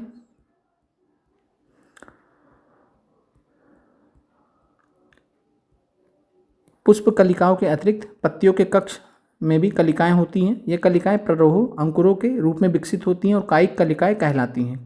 कली में एक छोटा तना होता है जिसके चारों ओर अपरिपक्व पत्तियां एक साथ एक दूसरे के ऊपर अध्यारोपित हो रहती हैं। कायिक कलिकाएं भी नए पादप को जन्म दे सकती हैं। आगे बढ़ते हैं। तो दूसरा हमारे पास यहाँ पे आपको एक पॉइंट ध्यान रखना ब्रायोफिल्म के बारे में। ब्रायोफिल्म को पत्थर चट्टा बोलते हैं। तो में पत्ती के किनारे गर्त में कलिकाएं होती हैं। यदि इस पादप की पत्ती मृदा पर गिर जाए तो प्रत्येक कलिका मुकुल नए पादप को जन्म दे सकती है। तो ब्रायोफिलम का उदाहरण आपको ध्यान रखना है कि अगर ब्रायोफिलम पादप के पत्ती आर्द्र मृदा में गिर जाएगी तो जो प्रत्येक कलिका होगी इस नए पादप को जन्म दे सकती है। आगे बढ़ते हैं। कुछ पादपों की जड़ें मूल भी नए पादपों को जन्म दे सकती हैं। उदाहरण के लिए शकरकंद और डालिया, जिसको डहलिया भी बोलते हैं। तो कुछ पादपों की जड़ें या मूल भी नए पादपों को जन्म दे सकती हैं। उदाहरण आपके सामने शकरकंद और डहलिया। और यहाँ पे आँख की बात करें तो आँख जो है आलू जो होता है, इसमें जो आप यहाँ पे पार्ट्स देख पा रहे हैं इनको आँख बोला जाता है। और यहाँ से जो है नए यहाँ पे जो है पौधों का जनन होता है यहाँ से, जैसे छत चिन्ह को आँख भी कहते हैं। और इसी प्रकार जो है अदरक और हल्दी भी उगा सकते हैं जैसे आलू को किया जाता है। तो ये आपका जो है वेजिटेटिव प्रोपोगेशन कायिक प्रवर्धन का उदाहरण हो गया। आगे बढ़ते हैं। अब यहाँ पे ब्रायोफिलम की पत्ती है जिसके किनारे पर कलिकाएं होती हैं और ये अगर नीचे गिर जाएंगे आर्द्र मृदा में तो नए पादप हो जाएंगे। फिर है कैक्टस जैसे पादप के वो भाग। तो कैक्टस जैसे पादप के वो भाग जो मुख्य पादप से अलग विलग्न हो जाते हैं, नए पादप को जन्म देते हैं। प्रत्येक विलग्न भाग नए पादप के रूप में वृद्धि कर सकता है। तो कैक्टस का उदाहरण ध्यान रखना है कि अगर मुख्य पादप से अलग हो जाएंगे कैक्टस के भाग तो वो नए पादप को जन्म दे सकते हैं। कायिक प्रवर्धन का फायदा क्या होता है वेजिटेटिव प्रोपोगेशन का? तो पादप कम समय में उगाए जा सकते हैं। कायिक प्रवर्धन द्वारा उत्पन्न पादपों में पुष्प और फल कम अवधि में ही आ जाते हैं। नए पादप जनक पादप की यथार्थ प्रतिलिपि होते हैं, एग्जैक्ट कॉपी होते हैं, क्योंकि वो एक ही जनक द्वारा उत्पन्न होते हैं। और इसके अलावा अगर जो है लैंगिक जनन की बात करेंगे तो लैंगिक जनन में उत्पन्न होने वाले पादप में माता पिता दोनों के गुण होंगे। लैंगिक जनन के परिणाम स्वरूप पादप बीज उत्पन्न करते हैं। फिर मुकुलन है। मुकुलन को बडिंग कहा जाता है। मुकुलन को बडिंग कहा जाता है। और मुकुलन में बडिंग में आपको ध्यान रखना है कि मुकुलन किन में होता है? ईस्ट में होता है। और ईस्ट के अलावा आपको एक एग्जाम्पल हाइड्रा का भी याद रखना है। ईस्ट और हाइड्रा में मुकुलन बडिंग की प्रक्रिया होती है। और ईस्ट के बारे में बताया गया, ईस्ट के बारे में है कि यदि इनको पर्याप्त पोषण उपलब्ध हो जाए तो ईस्ट कुछ घंटों में वृद्धि करके जो मल्टीप्लाई कर जाते हैं, काफ़ी संख्या बढ़ा लेते हैं। ईस्ट एक एकल कोशिकीय जीव है। अब यहाँ पे जो है ईस्ट में मुकुलन द्वारा जनन दिखाया गया है। ईस्ट कोशिका से बाहर निकलने वाले छोटे बल्ब जैसा प्रवर्ध मुकुल या कली कहलाता है। तो ये मुकुल या कली हो गया और ये फिर जो है नवीन मुकुल हो गया और ये अलग हो जाएगा जब, तो इस प्रकार मुकुल श्रृंखला बन जाएगी धीरे धीरे, एक के ऊपर एक। और नई ईस्ट कोशिका विकसित होकर परिपक्व हो जाती है और फिर नई ईस्ट कोशिकाएं बनाती हैं। तो जो नई ईस्ट कोशिका होती है वो विकसित होकर परिपक्व हो जाएगी और परिपक्व होकर फिर उससे वो एक नई बना लेगी। और कभी कभी जो है नवीन मुकुल से नए मुकुल विकसित हो जाते हैं जिससे मुकुल श्रृंखला बन जाती है। और यह प्रक्रम चलता रहता है। तो ईस्ट जो काफ़ी कम समय में मल्टीप्लाई कर जाते हैं। फिर आते हैं खंडन में, फ्रेगमेंटेशन का उदाहरण देखते हैं। और ये सभी आपके अलैंगिक जनन के उदाहरण हैं। असेक्सुअल रिप्रोडक्शन के सारे उदाहरण हम देख रहे हैं। अब हमारा है खंडन, फ्रेगमेंटेशन। तो हरे रंग के अवपंकी गुच्छे फिसलनदार तैरते हुए तालाब में आपने देखे होंगे, जिनको काई बोलते हैं। और यहाँ पे शैवाल बोलते हैं, जिनको एल्गी बोलते हैं, तालाब में जो पाए जाते हैं। और इसमें अगर स्प्रोगाइरा का उदाहरण आपको ध्यान रखना, स्प्रोगाइरा में खंडन होता है, फ्रेगमेंटेशन होता है। तो ध्यान रखिएगा कि स्प्रोगाइरा में जो है अलैंगिक जनन का कौन सा प्रकार होता है? तो खंडन होता है, फ्रेगमेंटेशन। और ये शैवाल होते हैं, जब जल और पोषक तत्व उपलब्ध होते हैं तो शैवाल वृद्धि करते हैं और तेजी से खंडन द्वारा गुणन करते हैं। शैवाल दो या अधिक खंडों में विखंडित हो जाते हैं, जैसे यहाँ पे आपको दिखाया गया है। और ये खंड अथवा टुकड़े नए जीवों में वृद्धि कर जाते हैं। फिर है बीजाणु निर्माण। अगला जो प्रकार है अलैंगिक जनन का वह है बीजाणु निर्माण। इसको इंग्लिश में बोलते हैं पोर फॉर्मेशन, स्पोर फॉर्मेशन। और ये किन में होता है? तो ये होता है फंगस में, इसके अलावा फर्न में होता है और मॉस में होता है। तो तीन उदाहरण आपको ध्यान रखना है, फंगस, फर्न और मॉस। फंगस, कवक, फर्न और मॉस में होता है बीजाणु निर्माण। और बीजाणु अलैंगिक जनन ही करते हैं। तो अलैंगिक जनन का ही प्रकार है बीजाणु निर्माण। और प्रत्येक बीजाणु उच्च ताप और निम्न आर्द्रता जैसी प्रतिकूल परिस्थितियों में को झेलने के लिए कठोर सुरक्षात्मक आवरण से ढका रहता है, इसलिए लंबे समय तक जीवित रह सकते हैं। अनुकूल परिस्थितियों में बीजाणु अंकुरित हो जाते हैं और नए जीव में विकसित हो जाते हैं। मॉस और फर्न जैसे पादप भी जनन बीजाणु द्वारा होते हैं। तो आपको ध्यान रखना है, एक तो कवक हो गया, जैसे यहाँ पे आपको उदाहरण दिया गया है, कवक में बीजाणु द्वारा जनन। तो बीजाणु द्वारा जनन किस में हो गया, कवक में हो गया, साथ में फर्न उधर हो गया और इधर मॉस। तो 3 उदाहरण आपको ध्यान रखने हैं। आगे बढ़ते हैं, लैंगिक जनन में आते हैं। तो लैंगिक जनन सेक्सुअल रिप्रोडक्शन प्लांट्स में, पौधों में, और इसमें अगर हम बात करें तो पुष्प पादप के जनन अंग होते हैं, जनन अंग होते हैं, और पुंकेसर को हम नर जनन अंग कहते हैं और स्त्री केसर को हम मादा जनन अंग कहते हैं। और ऐसे पुष्प जिसमें एक या केवल पुंकेसर अथवा केवल स्त्री केसर उपस्थित होते हैं, यानी केवल एक हो, या तो पुंकेसर हो या स्त्री केसर हो, उसको हम एक लिंगी पुष्प बोलते हैं। क्या बोलते हैं, एक लिंगी पुष्प, यूनिसेक्सुअल फ्लावर्स। तो ध्यान रखिएगा, यूनिसेक्सुअल फ्लावर्स, जिन पुष्पों में पुंकेसर हो या स्त्री केसर दोनों में से केवल एक हो तो एक लिंगी पुष्प हो जाएगा, नाम से आप समझ सकते हैं। और जिन पुष्पों में पुंकेसर और स्त्री केसर दोनों ही होते हैं उन्हें द्विलिंगी पुष्प कहते हैं। तो द्विलिंगी यानी बाइसेक्सुअल, तो बाइसेक्सुअल पुष्प कहते हैं, बाइसेक्सुअल फ्लावर्स कहते हैं जिन पुष्पों में पुंकेसर और स्त्री केसर दोनों मौजूद होंगे। उदाहरण आपको ध्यान रखना है, मक्का, पपीता और ककड़ी और खीरे के पौधे एक लिंगी होते हैं। तो मक्का, पपीता, ककड़ी और खीरे के पौधे में एक लिंगी पुष्प होते हैं। और इसके अलावा सरसों, गुलाब और पिटूनिया के जो पौधे होते हैं ये द्विलिंगी हो जाएंगे, बाइसेक्सुअल हो जाएंगे। तो ध्यान रखिएगा, सरसों, गुलाब और पिटूनिया। आगे बढ़ते हैं, अब यहाँ पे आपको पुंकेसर का आपको चित्र बनाया गया है। पुंकेसर ये पुंतुतु हो गया, जिसको फिलामेंट बोलते हैं, और ये परागकोश हो गया जिसको एंथर बोलते हैं। और इसी में जो है पोलन ग्रेन्स पाए जाते हैं, जो आपको दिख रहा है इसी में पोलन ग्रेन्स पाए जाते हैं। नीचे आपको जनन अंग में स्त्री केसर का दिखाया गया है। ये वर्तिकाग्र है, ये वर्तिका है, और ये बीजांड है, और ये अंडाशय है। तो ध्यान रखिएगा, बीजांड और अंडाशय। आगे बढ़ते हैं, नर और मादा एक लिंगी पुष्प दोनों ही एक पादप पर उपस्थित हो रह सकते हैं अथवा भिन्न पादपों पर भी पाए जा सकते हैं। तो ध्यान रखिएगा कि नर और मादा एक लिंगी पुष्प दोनों एक ही पादप पर उपस्थित हो सकते हैं या भिन्न भिन्न पादपों पर भी पाए जा सकते हैं। अब परागकोश में बात करें तो परागकण होते हैं जो नर युग्मकों को बनाते हैं। स्त्री केसर में वर्तिकाग्र, वर्तिका और अंडाशय होते हैं। अभी चित्र में हमने देखा है, अंडाशय में एक या अधिक बीजांड होते हैं। मादा युग्मक अथवा अंड का निर्माण बीजांड में होता है। लैंगिक जनन में नर और मादा युग्मकों के युग्मन से युग्मनज बनता है, जिसको हम क्या बोलते हैं, जायगोट बोलते हैं इंग्लिश में। तो लैंगिक जनन में नर और मादा युग्मकों के युग्मन से युग्मनज बनता है, जिसको हम जायगोट बोलते हैं।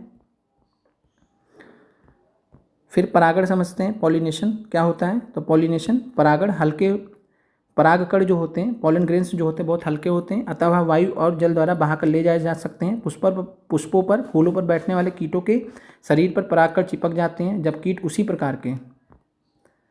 उसी प्रकार के किसी अन्य पुष्प पर बैठते हैं तो पुष्प के वर्तिकाग्र पर कुछ परागकण गिर जाते हैं। परागकणों का परागकोश के पुष्प से वर्तिकाग्र पर स्थानांतरण परागण कहलाता है। तो आपसे कई बार परीक्षा में पॉलिनेशन पूछा गया, परागण पूछा गया। तो परागण क्या होता है, परागकणों का परागकोश से पुष्प के वर्तिकाग्र पर स्थानांतरण परागण कहलाता है। यदि परागकण उसी पुष्प के वर्तिकाग्र पर गिरते हैं तो इसे स्वपरागण कहेंगे। तो ध्यान रखिएगा, यदि परागकण उसी पुष्प के वर्तिकाग्र पर गिरेंगे तो स्वपरागण कहा जाएगा। और जब यहाँ पे दोनों के चित्र आपको दिखाए गए हैं, और जब पुष्प के परागकण किसी पादप के किसी अन्य पुष्प के वर्तिकाग्र पर गिरते हैं तो इसे परपरागण कहते हैं। तो ध्यान रखिएगा, क्रॉस पॉलिनेशन कहते हैं जब पुष्प के परागकण किसी पादप के किसी अन्य पुष्प के वर्तिकाग्र पर गिरते हैं। फिर आते हैं निषेचन पर। निषेचन, फर्टिलाइजेशन। इसमें क्या होता है, तो नर तथा मादा युग्मकों के युग्मन संयोग से द्वारा बनी गई कोशिका युग्मनज कहलाती है, जायगोट कहलाती है। और युग्मनज बनाने के लिए नर और मादा युग्मकों के युग्मन का प्रक्रम निषेचन कहलाता है। युग्मनज भ्रूण में विकसित होता है। तो ये आपको ध्यान रखना है, युग्मनज भ्रूण में विकसित होता है। अब यहाँ पे निषेचन का आपको चित्र भी दिया गया है, देख लीजिएगा। फिर है फूल और बीज का विकास। फल और बीज का विकास में देखते हैं तो निषेचन के बाद, फर्टिलाइजेशन के बाद अंडाशय फल में विकसित हो जाता है। तो ये भी प्रश्न आपसे परीक्षा में कई बार पूछा गया है कि परिपक्व हो जाने पर अंडाशय फल के रूप में विकसित हो जाता है। पूछा गया है कि जो है फल क्या होता है, तो वहाँ पे आंसर था परिपक्व अंडाशय, मैच्योर, या राइपेंड ओवरी भी बोला जाता है। राइपेंड, इंग्लिश में राइपेंड ओवरी भी बोला जाता है। तो राइपेंड ओवरी बोले चाहे परिपक्व अंडाशय बोले, तो परिपक्व अंडाशय ही जो फल के रूप में विकसित होता है।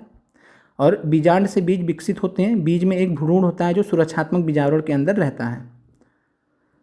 अब बीज प्रकीर्णन को समझ लेते हैं। तो बीज प्रकीर्णन के कारण क्या क्या होता है, तो पौधों को, पादपों को बीजों के प्रकीर्णन से लाभ होता है।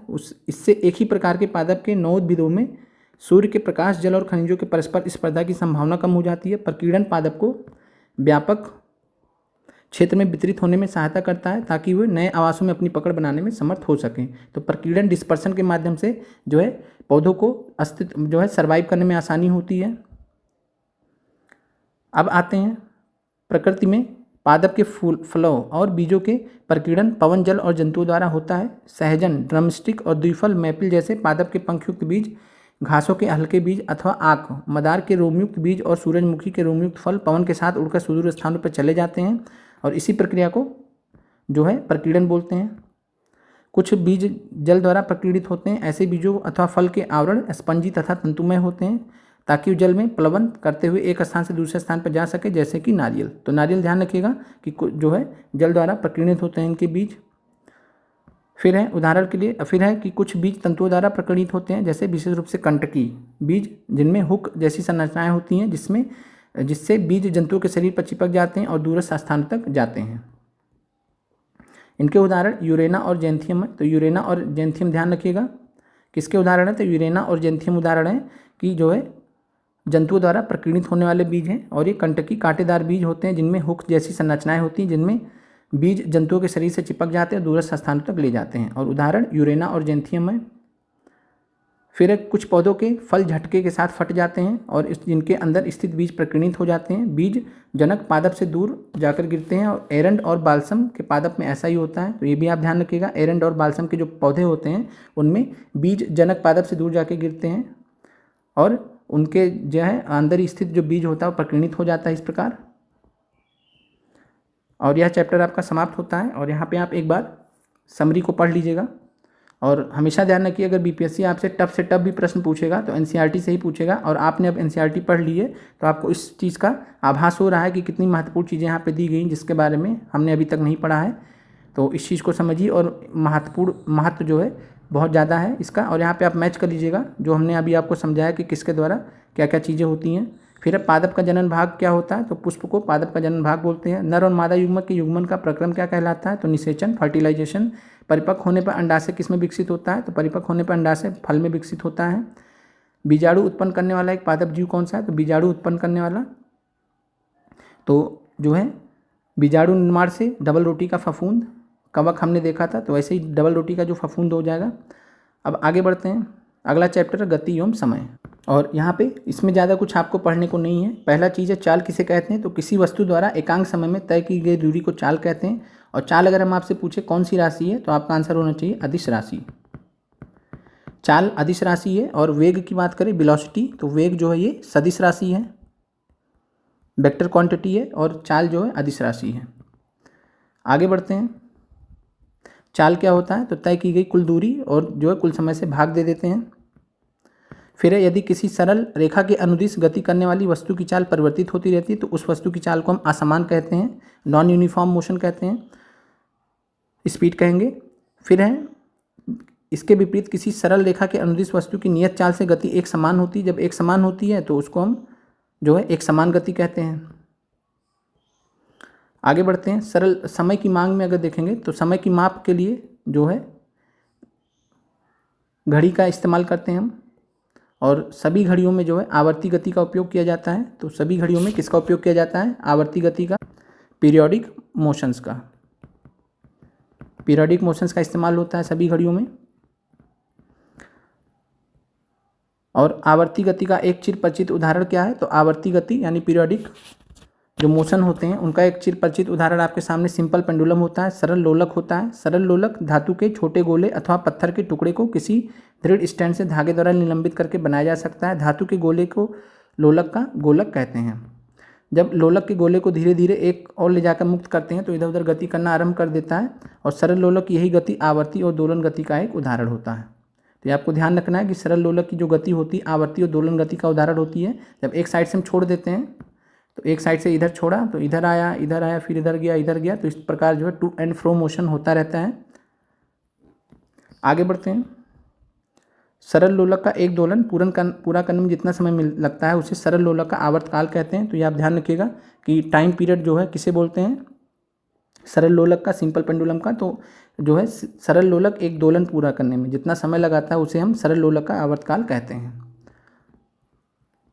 आगे बढ़ते हैं। समय के बारे में बात करें तो समय का आपको पता है मूल मात्रक सेकंड होता है, और किसी सामान्य स्वस्थ युवा की विराम की स्थिति में नाड़ी 1 मिनट में 72 बार अथवा 10 सेकंड में लगभग 12 बार स्पंदन करती है, ये भी आपको पता है। और यहाँ पे गैलीलियो ने एक जो है एक्सपेरिमेंट किया था, और इस एक्सपेरिमेंट के जरिए जो है गैलीलियो गैलीली ने जो है लोलक युक्त घड़ियों के विकास को एक नई दिशा मिली थी। तो कमानी युक्त घड़ियाँ और कलाई की घड़ियाँ लोलक युक्त घड़ियों का परिष्कृत रूप थी। तो यहाँ पे बहुत ज़्यादा कोई इंपॉर्टेंट नहीं है। आगे बढ़ते हैं, एक बार आप पढ़ लीजिएगा पूरा। अब यहाँ पे जो है पहले के समय में रेत घड़ी का इस्तेमाल किया जाता था, आपने कई सारे मूवीज़ में देखा होगा। रेत घड़ी का इस्तेमाल किया जाता था, जल घड़ी का इस्तेमाल किया जाता था, धूप घड़ी का इस्तेमाल किया जाता था। जब लोलक घड़ियाँ नहीं प्रचलित थी तो धूप घड़ी का इस्तेमाल होता था, जल घड़ी का और रेत घड़ी का इस्तेमाल होता था। अब चाल मापन की बात कर रहे हैं।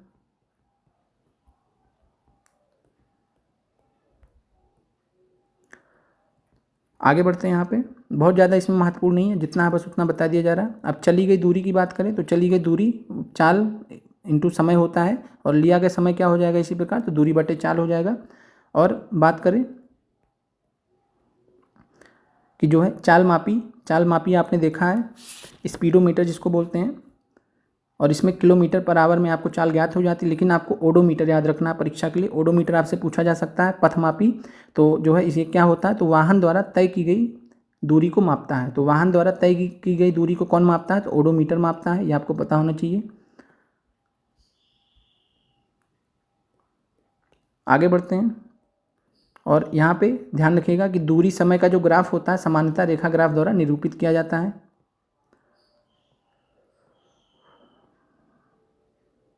और आपके काम का मतलब पीआरटी लेवल का उतना ज़्यादा महत्वपूर्ण नहीं है यहाँ पे कि आप एक एक लाइन पढ़ें।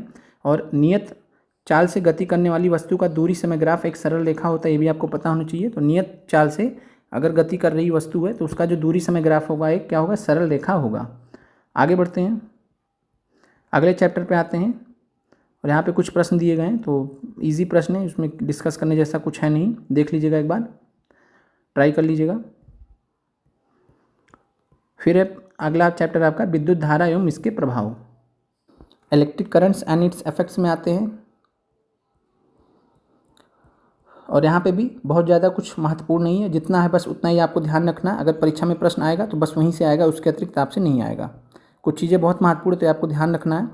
पहला चीज़ तो आपको है कि पता होना चाहिए कि क्या होता है विद्युत धारा का तापीय प्रभाव किसे कहते हैं। तो विद्युत धारा का तापीय प्रभाव क्या होता है, तो विद्युत धारा का तापीय प्रभाव क्या होता है, तो जब किसी तार से कोई विद्युत धारा प्रवाहित होती है तो वह तप्त हो जाता है, इसे विद्युत धारा का तापीय प्रभाव कहते हैं। और किसी तार में उत्पन्न ऊष्मा का परिमाण उस तार के पदार्थ की धातु जिससे बना होता है लंबाई और मोटाई पर निर्भर करता है। तो किसी तार में उत्पन्न ऊष्मा का जो परिमाण होता है तार के पदार्थ, लंबाई और मोटाई पर निर्भर करता है। फिर विद्युत बल्ब के तंतु इतने उच्च ताप तक तप्त हो जाते हैं कि दीप्त होकर प्रकाश देना आरंभ कर देते हैं, कई बार जब ज़्यादा टेम्परेचर हो जाता है। और यदि किसी तार से बड़े परिमाण की विद्युत धारा प्रवाहित होती है तो वह तार इतना अधिक तप्त हो सकता है कि पिघलकर टूट भी जाएगा, बहुत ज़्यादा करंट हो जाएगा जब। और यहाँ पे आपको एक चीज़ ध्यान रखना कि जो प्रतिदीप्त नलिकाएं होती हैं और CFL में होते हैं उसमें पारे का वाष्प होता है, मरकरी वेपर होता है। तो यह प्रश्न आपसे पूछा गया एक बार, तो प्रतिदीप्त नलिकाओं और CFL में पारे का वाष्प होता है। अब महत्वपूर्ण आपसे विद्युत फ्यूज है, जो आपसे परीक्षा में प्रश्न पूछा जा सकता है। कुछ विशेष पदार्थों से बने तारों से जब अधिक विद्युत धारा प्रवाहित होती है तब वो शीघ्र ही पिघलकर टूट जाते हैं। इन तारों का उपयोग विद्युत फ्यूज बनाने में किया जाता है। तो विद्युत फ्यूज का काम क्या होता है कि ज़्यादा अगर करंट जो है फ्लो हो रहा है तो वो पिघल जाते हैं, और इस प्रकार जो है जो ज़्यादा करंट होता है उसकी वजह से नुकसान नहीं होता। तो कुछ विशेष पदार्थों के बने तारों से जब अधिक विद्युत धारा प्रवाहित होती है तब वे शीघ्र ही पिघल कर टूट जाते हैं। इन तारों का उपयोग विद्युत फ्यूज बनाने में किया जाता है। प्रत्येक विद्युत परिपथ में प्रवाहित की जा सकने वाली विद्युत धारा की कोई अधिकतम सीमा होती है जिसे वो सुरक्षा पूर्वक प्रवाहित किया जा सकता है। तो यही इसी फिलॉसफी पे काम करता है विद्युत फ्यूज कि प्रत्येक विद्युत परिपथ में प्रवाहित की जा सकने वाली विद्युत धारा की कोई अधिकतम सीमा जिससे में वह सुरक्षापूर्वक प्रवाहित किया जा सकता है, करंट फ्लो कर सकती है। यदि किसी दुर्घटनावश विद्युत धारा का मान इस सुरक्षा सीमा से अधिक हो जाता है तो उस केस में क्या होता है, तो तार जो है अतितप्त हो जाता है जिसमें आग लग सकती है। यदि परिपथ में उचित फ्यूज लगा रहेगा तो पिघल जाएगा जिससे परिपथ टूट जाएगा और करंट नहीं फ्लो होगी। तो इस प्रकार जो है फ्यूज क्या होता है, सुरक्षा युक्ति होती है और विद्युत परिपथ को क्षति तथा संभावित आग के प्रति सुरक्षा प्रदान करता है। आगे बढ़ते हैं। अब आजकल आपने देखा है कि फ्यूज के स्थान पर लघु परिपथ विच्छेदकों का प्रयोग करते हैं। मिनिएचर जो होते हैं एमसीबीज जिनको बोलते हैं, शॉर्ट में एमसीबी बोलते हैं, चित्र से आप समझ गए होंगे। और जब किस परिपथ में विद्युत धारा सुरक्षा सीमा से अधिक हो जाती है तो ऐसे स्विच होते हैं जो स्वतः ही ऑफ हो जाते हैं। आपने देखा होगा कई बार एमसीबी गिर जाता है, तो किस लिए गिर जाता है, जब करंट ज़्यादा फ्लो होने लगता है। फिर आते हैं यहाँ पे हैंस क्रिश्चियन ऑरेस्टेड। तो हैंस क्रिश्चियन ऑरेस्टेड का नाम याद रखिएगा। ये पहले व्यक्ति थे जिन्होंने यह देखा था कि जब किसी तार से विद्युत धारा प्रवाहित होती है तो उसके पास रखी चुंबकीय सुई में विक्षेप होता है। तो कि जो है किसी तार से विद्युत धारा प्रवाहित होगी तो उसके पास रखी चुंबकीय सुई में विक्षेप होगा, डिफ्लेक्शन होगा। एक किसने देखा था, तो हैंस क्रिश्चियन ऑरेस्टेड ने। आगे बढ़ते हैं। और जब किसी तार से विद्युत धारा प्रवाहित होती है तो चुंबक की भांति व्यवहार करता है। इसे ही हम विद्युत धारा का चुंबकीय प्रभाव कहते हैं, magnetic effect of electric current कहते हैं। अब विद्युत चुंबक की बात करें तो विद्युत चुंबक जो है विद्युत धारा प्रवाहित करने पर कुंडली चुंबक की भांति व्यवहार करती है। जब विद्युत धारा का प्रभाव समाप्त हो जाता है तो कुंडली का चुंबकत्व समानता नष्ट हो जाता है। इस प्रकार की कुंडली को विद्युत चुंबक इलेक्ट्रोमैग्नेट कहते हैं। तो ध्यान रखिएगा इस चीज़ को। आगे बढ़ते हैं। और इन विद्युत चुंबकों का प्रयोग हम भारी भरकम सामान को उठाने में, क्रेन वगैरह में इस्तेमाल किया जाता है। फिर विद्युत घंटी का कॉन्सेप्ट इसी पर आधारित होता है, तो magnetic effect of electric current पे आधारित होता है। तो ये ध्यान रखिएगा और इसको आप एक बार पढ़ लीजिएगा। बस आपसे यही प्रश्न पूछा जाता है कि जो घंटी होती है वो किस पर आधारित होती है, तो magnetic effect of electric current पर। विद्युत घंटी जो होती है magnetic effect of electric current पे आधारित होती है। और यहाँ पे एक बार आप इसको जो है सारांश पढ़ लीजिएगा जो दिया गया है। अब आते हैं आखिरी चैप्टर पे आज के सेशन के। और यहाँ पे आप जो है एडिसन जी के बारे में, थॉमस अल्वा एडिसन जिन्होंने बल्ब की खोज की थी, इनके बारे में आपको ये भी ध्यान रखना कि ग्रामोफोन की खोज भी इन्होंने की थी, चलचित्र कैमरा की भी खोज इन्होंने की थी, कार्बन प्रेषक की भी इन्होंने खोज की थी। 1300 से अधिक आविष्कार किए थे इन्होंने। आगे बढ़ते हैं। अब आते हैं प्रकाश पे, बहुत ही महत्वपूर्ण चैप्टर आपके लिए। और क्लास 10th में भी प्रकाश के बारे में काफ़ी महत्वपूर्ण तथ्य दिए गए हैं। पहला चीज़ आपको पता रखना, जो जानकारी होनी चाहिए, प्रकाश जो होता है, लाइट होता है, उस सरल रेखा के अनुदिश गमन कहता है। तो ध्यान रखिएगा, light always travels in a straight line. तो लाइट हमेशा जो है स्ट्रेट लाइन में ही गमन करता है, तो प्रकाश सरल रेखा के अनुदिश ही गमन करता है। अब प्रकाश का परावर्तन देखते हैं। तो रिफ्लेक्शन ऑफ लाइट क्या होता है, तो रिफ्लेक्शन ऑफ लाइट में अगर बात करें तो जो जल का पृष्ठ होता है, तो जल का पृष्ठ दर्पण की भांति कार्य कर सकता है और प्रकाश के पथ को बदल सकता है। और कोई भी पॉलिश किया हुआ अथवा चमकदार पृष्ठ दर्पण की भांति कार्य कर सकता है जब प्रकाश, रिफ्लेक्शन ऑफ लाइट किसको बोलते हैं, प्रकाश का परावर्तन किसे कहते हैं, जब प्रकाश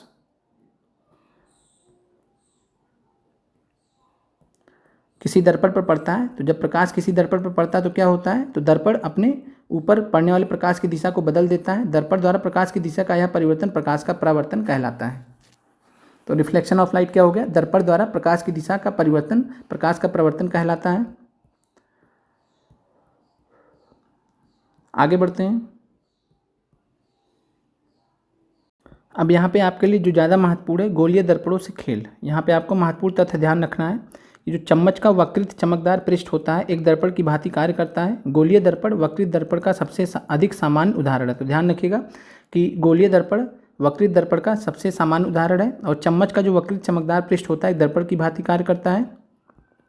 यदि किसी गोलीय दर्पण का एक परावर्तक पृष्ठ अवतल है तो इसे अवतल दर्पण कहते हैं, और यदि परावर्तक पृष्ठ उत्तल है तो इसे उत्तल दर्पण कहते हैं। और ध्यान रखिएगा चम्मच का भीतरी पृष्ठ अवतल दर्पण की भांति कार्य करता है, आप चित्र के माध्यम से देख सकते हैं।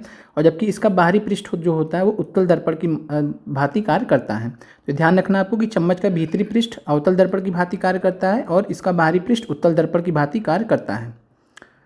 फिर आगे बढ़ते हैं। पर्दे पर बनने वाले प्रतिबिंब को वास्तविक प्रतिबिंब कहते हैं। तो पर्दे पर बनने वाले प्रतिबिंब को वास्तविक प्रतिबिंब कहते हैं। और समतल दर्पण द्वारा बने मोमबत्ती लौ के प्रतिबिंब को पर्दे पर नहीं प्राप्त किया जा सकता। इस प्रकार के प्रतिबिंब को आभासी प्रतिबिंब कहते हैं। तो आभासी प्रतिबिंब ऐसा होता है जिसको हम पर्दे पर नहीं उतार सकते, वास्तविक प्रतिबिंब को हम पर्दे पर उतार सकते हैं। अब यहाँ पे आपको महत्वपूर्ण तथ्य ध्यान रखना है कि अवतल दर्पण द्वारा बना प्रतिबिंब साइज में बिंब से छोटा या बड़ा हो सकता है। प्रतिबिंब वास्तविक अथवा भासी भी हो सकता है। अवतल दर्पण का प्रयोग आपसे कई बार परीक्षा में पूछा गया है। अवतल दर्पण का प्रयोग आपसे कई बार परीक्षा में पूछा गया, तो अवतल दर्पणों का प्रयोग अनेक प्रयोजनों के लिए किया जाता है। दंत विशेषज्ञों द्वारा अवतल दर्पण का उपयोग दांतों का बड़ा प्रतिबिंब देखने के लिए किया जाता है। तो ये प्रश्न आपसे पूछा गया कई बार परीक्षा में। तो जो डेंटिस्ट होते हैं, दंत विशेषज्ञ, वो अवतल दर्पण का उपयोग करते हैं दांतों का बड़ा प्रतिबिंब देखने के लिए। इसके अलावा ये भी प्रश्न आपसे पूछा गया, टॉर्च, कार और स्कूटर के जो अग्रदीप होते हैं के परावर्तक पृष्ठ होते हैं, वो भी उनकी भी आकृति कैसी होती है, तो अवतल होती है। और इसके अलावा बात करें,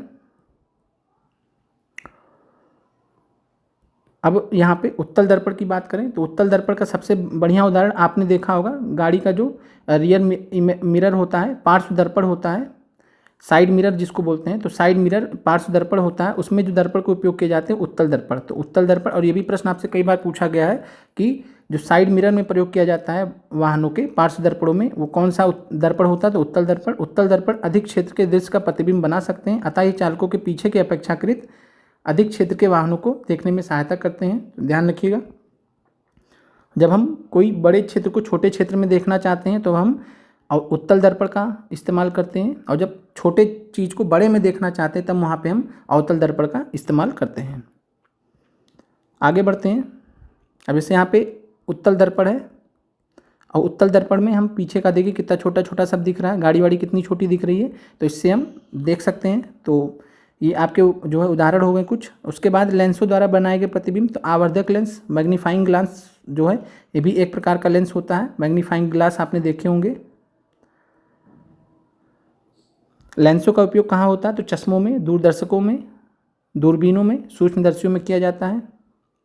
और वे लेंस जो किनारों की अपेक्षा बीच में मोटे प्रतीत होते हैं उन्हें उत्तल लेंस कहते हैं, और जो किनारों की अपेक्षा बीच में पतले महसूस होते हैं उन्हें अवतल लेंस कहते हैं। लेंस पारदर्शी होते हैं, इन्हें प्रकाश गुजर सकता है, ये ध्यान रखना आपको। फिर है उत्तल लेंस, उस पर पड़ने वाले आपतित प्रकाश को अभिसरित कर देता है, अंदर की ओर मोड़ देता है, इसलिए इसे अभिसारी लेंस भी कहते हैं, कन्वर्जेंट लेंस भी कहते हैं। इसके विपरीत अवतल लेंस जो होता है आपतित प्रकाश को अपसरित कर देता है, बाहर की ओर मोड़ देता है, तो इसे अपसारी लेंस या डाइवर्जेंट लेंस कहते हैं। यहाँ पे चित्र दिखाया गया है। आगे बढ़ते हैं।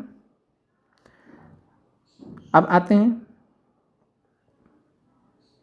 अवतल लेंस द्वारा बने प्रतिबिंब सदैव आभासी, सीधे एवं बिंब के साइज से छोटे होते हैं, तो ये भी आपको ध्यान रखना है। फिर आगे बढ़ते हैं।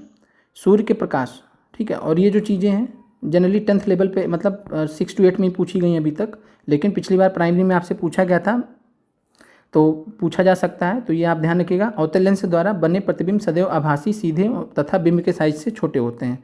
फिर सूर्य के प्रकाश के बारे में बात कर लें, तो सूर्य का जो प्रकाश होता है, इंद्रधनुष आकाश में अनेक रंगों के एक बड़े धनुष के रूप में दिखाई देता है, और इंद्रधनुष में 7 रंग होते हैं, पता है आपको, विबग्योर से आपने याद रखा है, विबग्योर 7 रंग आपको।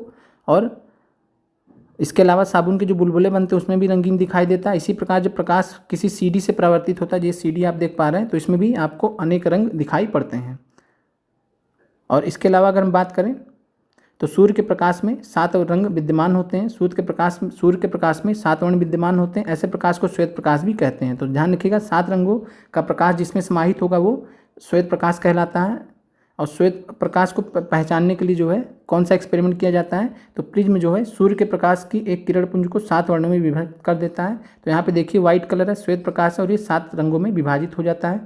और प्रिज्म द्वारा सूर्य के प्रकाश को 7 रंगों में विभाजित करने का सबसे पहला काम किसने किया था, तो आप कमेंट करके बताइएगा। क्लास 10th NCERT में इसके बारे में दिया गया है। आगे बढ़ते हैं। यहाँ पे आपको न्यूटन डिस्क के बारे में बताया गया है। न्यूटन डिस्क क्या होता है, सिंपली जब न्यूटन डिस्क को जब बहुत तेज़ी से रोटेट करते हैं तो ये जो कलर्स होते हैं, जैसे कलर्स हैं, तो ये कलर सभी मिल जाते हैं आपस में और वाइट हो जाता है। तो वही आपको दिखाया गया कि 7 रंग किस रंग से बने होते हैं, वाइट रंग से, श्वेत रंग से बनते हैं। और आप यहाँ पे एक बार इस जो यहाँ पे सारांश दिया गया ये पढ़ लीजिएगा। जैसे कि जो प्रतिबिंब पर्दे पर प्राप्त किया जा सकता है वास्तविक प्रतिबिंब कहलाता है, जिस प्रतिबिंब को पर्दे पर प्राप्त न किया जा सके उसे आभासी प्रतिबिंब कहते हैं। समतल दर्पण द्वारा बना प्रतिबिंब सीधा होता, आभासी होता तथा बिंब के समान साइज का होता है। प्रतिबिंब दर्पण के पीछे उतनी दूरी पर बनता है जितना कि दर्पण के सामने बिंब की दूरी होती है। दर्पण द्वारा बने प्रतिबिंब ने बिंब का वाम भाग प्रतिबिंब के दक्षिण भाग की भांति दिखाई देता है तथा बिंब का दक्षिण भाग प्रतिबिंब के वाम भाग की भांति दिखाई देता है। और ये पीआरटी लेवल पे चांसेस बहुत कम होते हैं, बस आपसे पीआरटी लेवल पे उदाहरण पूछ सकता है। तो जैसे हमने डेंटिस्ट का देखा, दंत चिकित्सक वगैरह का देखा, तो आपके लिए ज़्यादा इंपॉर्टेंट है। बाकी ये सब 6 से 8 में पूछा जाता है और चांसेस तो आप में भी पूछने के हैं लेकिन कम है, तो ये ध्यान रखिएगा। बाकी अवतल दर्पण वास्तविक तथा उल्टा प्रतिबिंब बना सकता है और उत्तल दर्पण द्वारा जो है प्रतिबिंब सीधा आभासी साइज में बिंब से छोटा होता है और उत्तल लेंस और अवतल लेंस में जस्ट इसी का अपोजिट होता है। तो ध्यान रखिएगा, अवतल दर्पण और उत्तल लेंस दोनों एक ही जैसे होते हैं और उत्तल दर्पण और अवतल लेंस लगभग एक ही जैसे होते हैं। अब यहाँ पे एक बार इसको आप एक बार पढ़ लीजिएगा और यहाँ पे आपको कुछ दिया गया है तो आप इसको भरने का प्रयास कीजिएगा। बाकी आपको हम क्विज के माध्यम से प्रश्न करा देंगे जिससे आपको जो है रिवीजन भी हो जाएगा। तो आप लोग कमेंट करके बताइए कि आपको क्लास कैसी लगी। इसके बाद हम जो है आपके लिए लेके आएंगे क्लास 8 की एनसीईआरटी, प्रयास करेंगे कि जल्दी ही आ जाए, क्योंकि एक एनसीईआरटी को प्रिपेयर करने में 4 से 5 एनसीईआरटी को प्रिपेयर करने में 4 से 5 घंटे जाते हैं, तो इसलिए पूरा दिन चला जाता है एक वीडियो के पीछे। तो इसलिए हम जो है डेली नहीं ला पाते हैं वीडियो। तो इस चीज़ को आप भी समझें और साथ में अपनी पढ़ाई जारी रखें। तो बिंब से बड़े साइज़ का आभासी प्रतिबिंब बनाया जा सकता है तो अवतल दर्पण द्वारा। तो ये आपको ध्यान रखना, एक ही प्रश्न आपके काम का था। तो मिलते हैं अगले वीडियो में। आप लोगों का देखने के लिए बहुत बहुत धन्यवाद। चैनल को ज़्यादा से ज़्यादा शेयर करके हमें सहयोग करें। मिलते हैं अगले वीडियो में।